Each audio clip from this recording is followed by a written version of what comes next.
দুর্নীতি বাংলাদেশের সবচেয়ে ক্ষতিকর সামাজিক ব্যাধিগুলোর এক। বাংলাদেশ এক অপার সম্ভাবনার দেশ। প্রাকৃতিক সৌন্দর্য, মেধাবী জনশক্তি, উর্বর জমি আর ঐতিহ্যে ভরপুর আমাদের এই দেশ।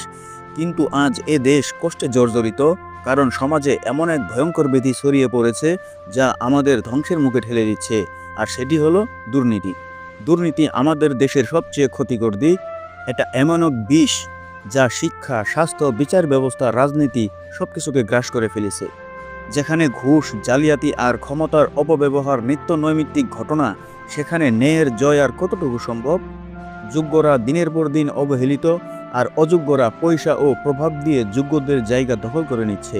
ফলে গরিব আরও গরিব হচ্ছে, ধনী আরও ধনী হচ্ছে। সমাজে বাড়ছে বেকারত্ব, হতাশা ও অসন্তোষ। আর শুধু দুর্নীতি নয়, আমাদের এই সুন্দর দেশের প্রতিটি কানায় কানায় ছড়িয়ে পড়েছে একের পর এক ভয়াবহ সামাজিক ব্যাধি, যেমন অসততা, মিথ্যাচার, মাদক, দলীয়করণ, নৈতিক অবক্ষয় ও বিচারহীনতা।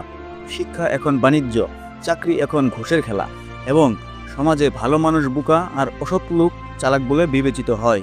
এই পরিস্থিতির অন্যতম কারণ আল্লাহ ভীতির অভাব।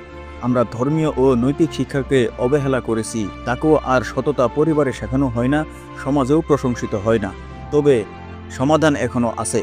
সমাধান শুরু হবে নিজকে ঠিক করার মাধ্যমে। ব্যক্তিগত সততা, তাকওয়া, ইসলামী মূল্যবোধকে জীবনে বাস্তবায়ন করতে হবে। পরিবারে ইসলামী পরিবেশ গড়ে তুলতে হবে।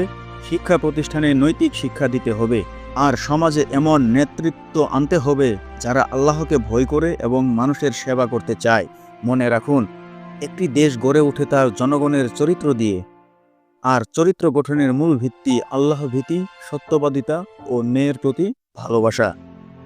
আর এভাবেই আমরা আমাদের এই দেশকে ভয়াবহ সামাজিক ব্যাধি ও দুর্নীতি থেকে মুক্ত করে একটি সুন্দর রাষ্ট্র হিসেবে গড়ে তুলতে পারবো, ইনশাআল্লাহ।